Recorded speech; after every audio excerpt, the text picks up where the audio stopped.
वो जो हमारे नए वजीर ख़जाना बने मोहम्मद औरंगजेब साहब, वो भी औरंगजेब कह रहे हैं कि अब एक्शन का वक्त है, बातें बहुत हो कौन गई। है ये पता है? जी सर। ये तो कह रहे हैं ना, हबीब बैंक के हैं, नेशनलिटी इनकी डच थी जी, हॉलैंड की। वार्टन स्कूल के पढ़े हुए हैं।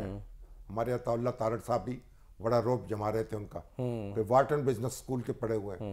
तो वार्टन बिजनेस स्कूल के तो हमारे हसन इकबाल भी पढ़े हुए हैं, हमारे एचईसन कॉलेज के पढ़े हुए हैं। ये जस्टिस खलीलुर रहमान रमदे के भतीजे हैं। इनके वालिद जो थे चौधरी फारूक, वो अटॉर्नी जनरल रहे हैं नवाज शरीफ साहब जब वजीर आजम थे। अच्छा। जब परवेज मुशर्रफ साहब ने जब खून मारा है उस वक्त वो अटॉर्नी जनरल थे। अच्छा। और इनके एक चचा जो हैं असदुर रहमान, वो मुस्लिम लीग के लीडर हैं बड़े, कई बार मुस्लिम लीग के टिकट पे मुंतखब हो चुके, टोबा टेक सिंह के। तो अब ये एक मतलब इनकी जब मुस्लिम लीग की फैमिली है, ये इनके खून में मुस्लिम लीग है। अच्छा। और टेक्नोक्रेट भी हैं और तजर्बाकार बैंकर भी हैं, बैनुल अक़वामी शोहरत भी रखते हैं। इस्तीफा दे दिया उन्होंने सर वहां से अपने सदा, वो जो उन्होंने अपनी नेशनलिटी तरक कर दी है, पाकिस्तान की जो है बोली, पाकिस्तानी नेशनलिटी जो थी उसको फिर जब डच नेशनल बने तो फिर वो नेशनलिटी नहीं रही, बिल्कुल, क्योंकि छोड़नी पड़ती है। उनके साथ हॉलैंड के साथ तो हमारा मुआहदा नहीं है। अगर आप कॉमनवेल्थ कंट्रीज में रहते हैं तो फिर तो दोनों नेशनलिटी रख सकते हैं। अमेरिका के साथ भी डुअल नेशनलिटी का हमारा अरेंजमेंट है। तो अब वो उन्होंने नेशनलिटी भी तरक कर दी है और अब कब्र हिम्मत कस ली है। अब वो देखिए, अब उनको सेनेटर मुंतखब कराना होगा 6 माह के अंदर। तो औरंगजेब जो हैं, अब ये देखिए, ये वो हैं जहां एस्टेब्लिशमेंट और मुस्लिम लीग नून दोनों एक नुक्ते पे आ गए।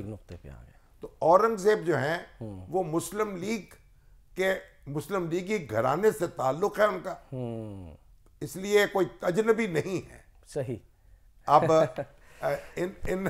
इन लोगों के साथ, इन ऐवानों के साथ, इन चेहरों के साथ उनकी पुरानी वाकफियत है।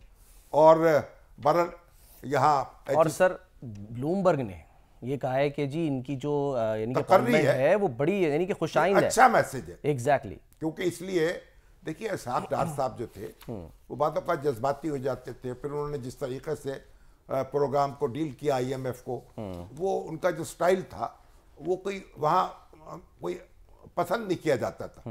और बाज़ लोग तो ये तनकीद करते हैं ना कि क्योंकि ताख़ीर हुई उस प्रोग्राम को में जाते जाते या इससे नुकसान हुआ। बहरहाल अब उनको यानी इसहाक डार साहब जो हैं उनकी सनैरिटी को मलहूज़ खातर रखते हुए तो वो खारजा पॉलिसी जो है उनके सपोर्ट कर दी गई है। अगरचे उनके पुराने दोस्त जो हैं मिफ्ता इस्माइल, वो कह रहे थे देखिए आप खारजा अमूर पर क्या गुजरती है, और खारजा महकमा खारजा के अफसरान हैं वो कैसे इसको हजम करते हैं। तो बहरहाल एग्जैक्टली। अच्छा सर, क्योंकि ज़ाहिर है IMF का प्रोग्राम बड़ा हमारा ज़रूरी है, खजाना और खारजा एक दूसरे से मिले हुए हैं। खारजा ताल्लुकात होंगे अच्छे तो खजाना भरा रहेगा, और खजाना भरा रहेगा तो खारजी ताल्लुकात भी अच्छे होंगे। अल्लाह करे।